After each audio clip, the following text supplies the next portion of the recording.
Today's a recovery day. We're going to be doing an active recovery exercise called contrast baths.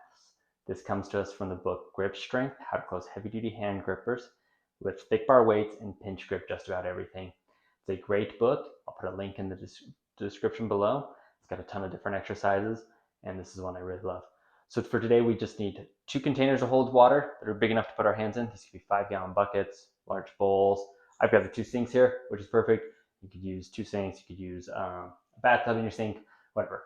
So what we're gonna do is we're gonna fill 1 sink with some really hot water. If you boil the water, make sure you add some cold water. Be safe, test it out before you get your hands in there. I just open up my hot water all the way, and that's a good temperature for me. You just want it pretty hot. You wanna be able to stick your hands in there, but feel uncomfortable after about 10 seconds, but it'd be hot. The other one is gonna be cold water. I filled mine with just fully cold water. It comes out of the tap fairly cold, and then I added a bunch of ice after. So what we're gonna do, this whole thing would be about 10 minutes. I'm just gonna show you how we do it, and then you can go ahead and repeat. This is gonna be really good to do after our workouts or on our recovery days. If we're feeling some pain in our hands, this is just gonna really help with that. And it's gonna allow us to then go harder on our grip strength training later. So we're gonna start with the hot water. We're going to put our hands in there.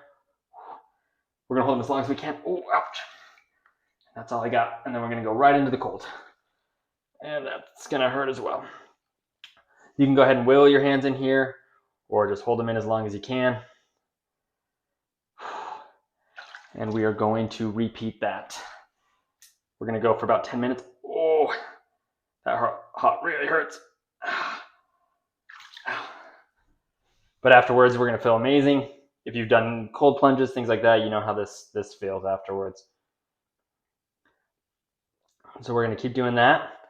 We're gonna repeat for about 10 minutes. And we wanna make sure that we end on the cold, okay? Oh. So we're just gonna go back and forth just like that. Let me know how this helps, how it goes for you. And try to get the wrists in there as well. It's gonna feel really good on those wrists. I'm finding I can go a little bit longer in the cold than the hot, but we're gonna hold in both about as long as we can stand. And I'll go back and I will do one more. Oh my goodness, that hot really hurts. Oh. But this is just gonna be great recovery. You're gonna find you bounce back, you're ready to go for the next day, and it's gonna really help your performance. Let me know if you try this out. Let me know how it goes for you, how it feels, and like to subscribe for more videos. Thanks for watching.